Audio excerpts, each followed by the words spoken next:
Okay, so I've kind of hit just the highlights of these next 3 chapters, starting with chapter 13. And these next 3 chapters, of course, make up Unit 5 in this course. Chapter 13, Air Pollution. You're looking at China, and one of the things about air pollution is it can be aggravated by the weather. And you know how much we can control the weather. Therefore, in some cases we can have these episodes where what's happening here most likely is we have a temperature inversion that's keeping the pollution that's generated within the city in China to not be cleansed. There's like the temperature inversion acts like a cap.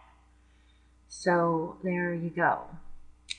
But by definition, air pollution is something that, air pollution can be a suspended solid or liquid. Remember, we call those aerosols, suspended solid or liquid.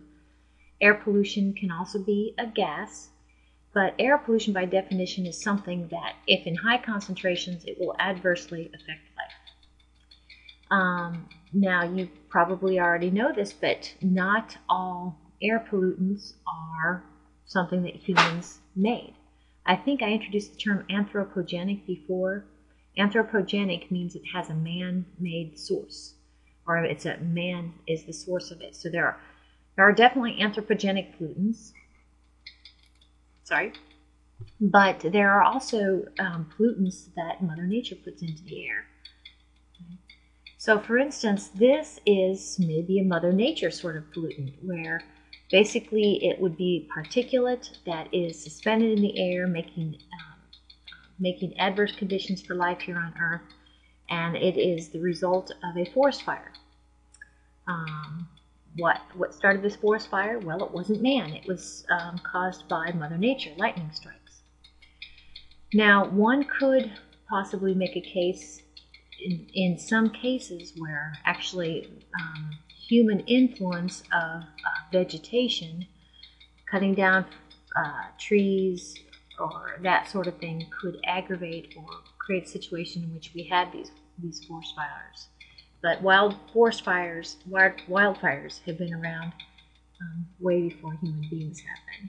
So at the top, kind of coming off of this red box, we have anthropogenic pollutants. Down here, coming up from this blue or purple box, we have Mother Nature pollutants.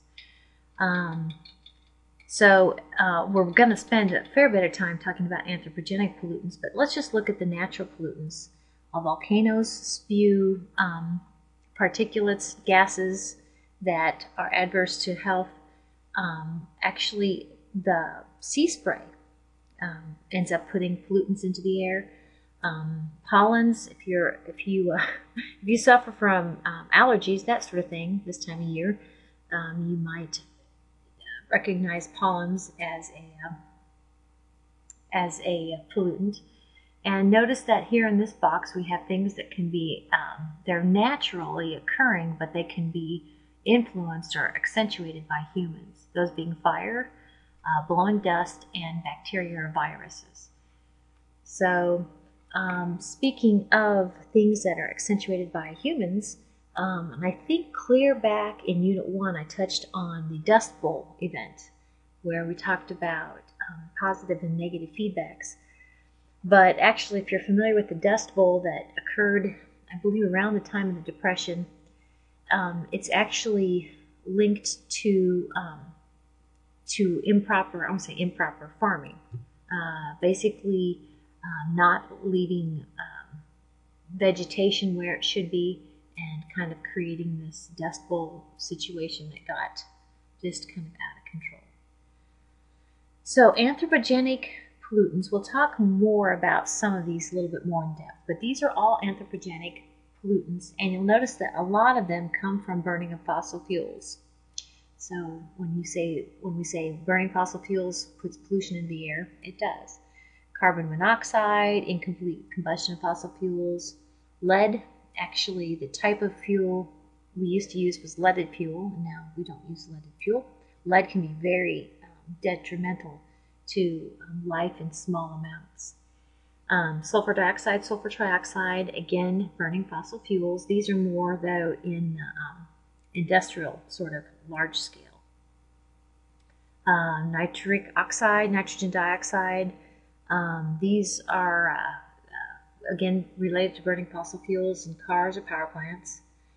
Photochemical smog actually is what we're going to call a secondary pollutant coming up, and it takes something that's not a pollutant, just regular old hydrocarbons that would be put in the air by humans, and with the sun's help it reacts with nitrogen oxide and creates these photochemical smog, which is a pollutant.